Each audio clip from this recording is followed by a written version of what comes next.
Alright, this is at Love Clark. We're continuing review of Germany and the Holy Roman Empire by the Philadelphia Church of God. And we are claiming Fair Use Act, if we can.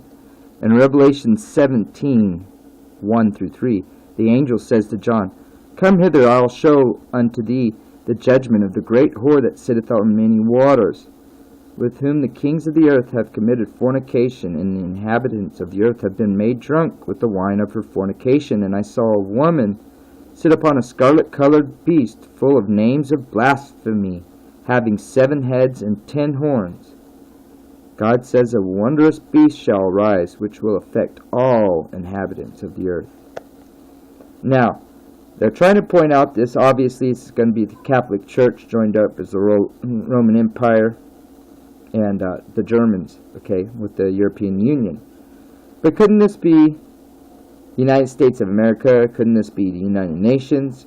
Could these 10 heads, or could these 7 heads and 10 horns, could these be Islam? Could it be Islam that this is really talking about?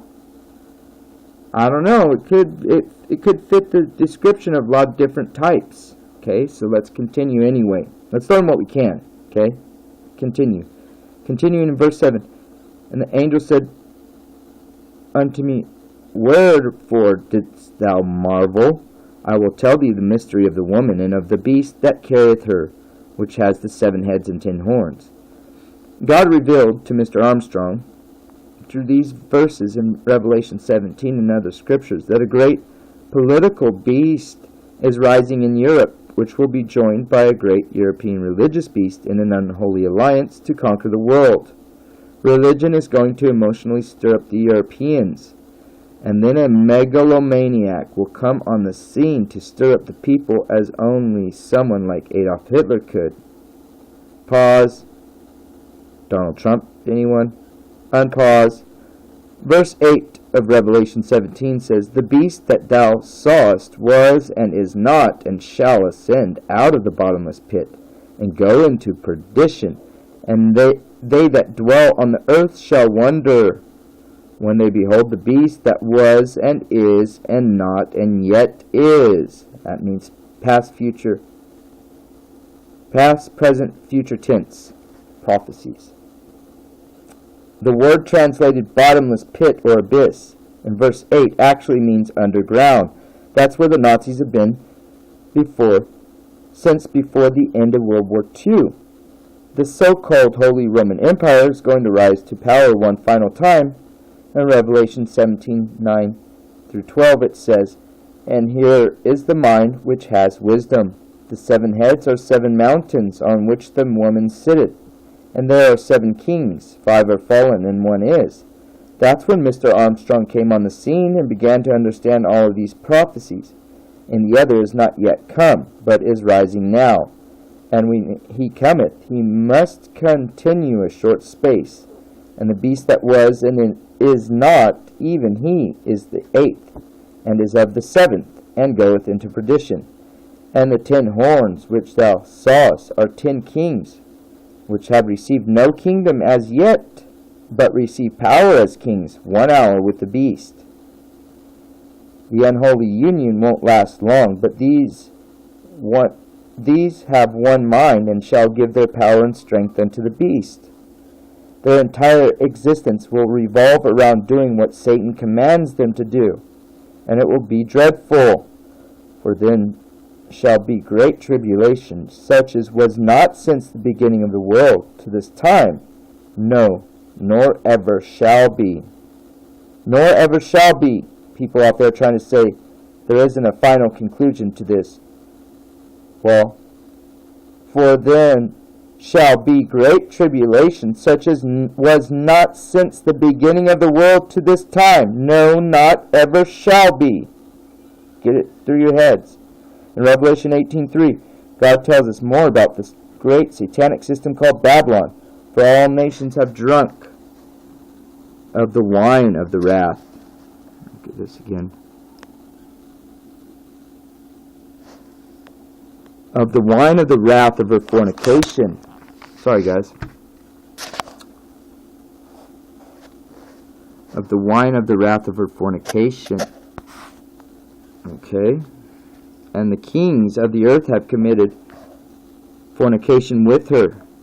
And the merchants of the earth are waxed rich through the abundance of her delicacies. I know somebody out there I follow that teaches this all day long about this waxed rich, merchants of the earth. And you know who you are. You're always talking about the merchants. Merchants, Kenites, all that stuff.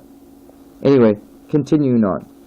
And the merchants of the earth were waxed rich through the abundance of her delicacies.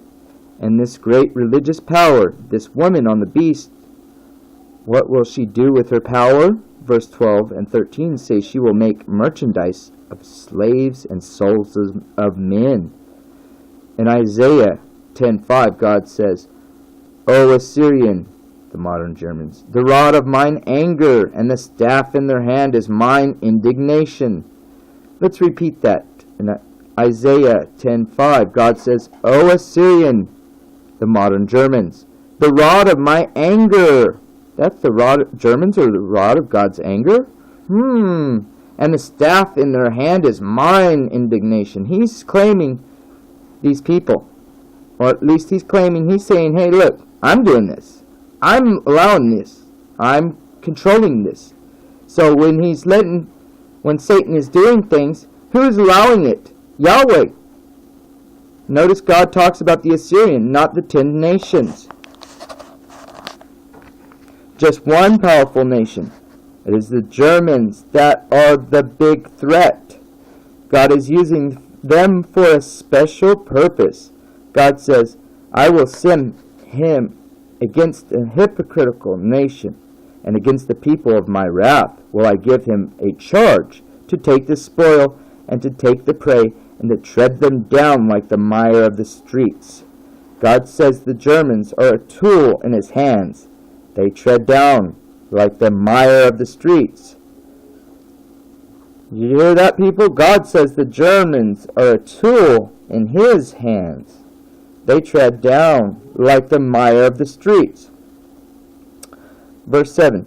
Howbeit he meaneth not so, neither does his heart think so. Even the soon coming leader of the German-led beast power will not think he would ever destroy or cut off nations. But that's what the rest of the verse says. But it is in his heart to destroy and cut off nations, not a few. As it says in Habakkuk 1:11, his mind will change. Many nations have been destroyed by the power of the Germans. Remember Leonard Cottrell's statement.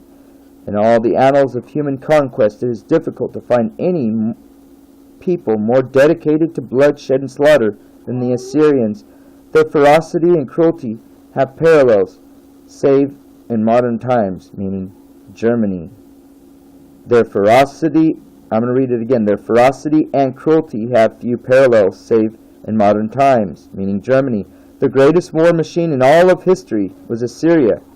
They were great conquerors. They had superior weapons and superior organizations, and they are back on the world scene today. Alright, people, you heard it.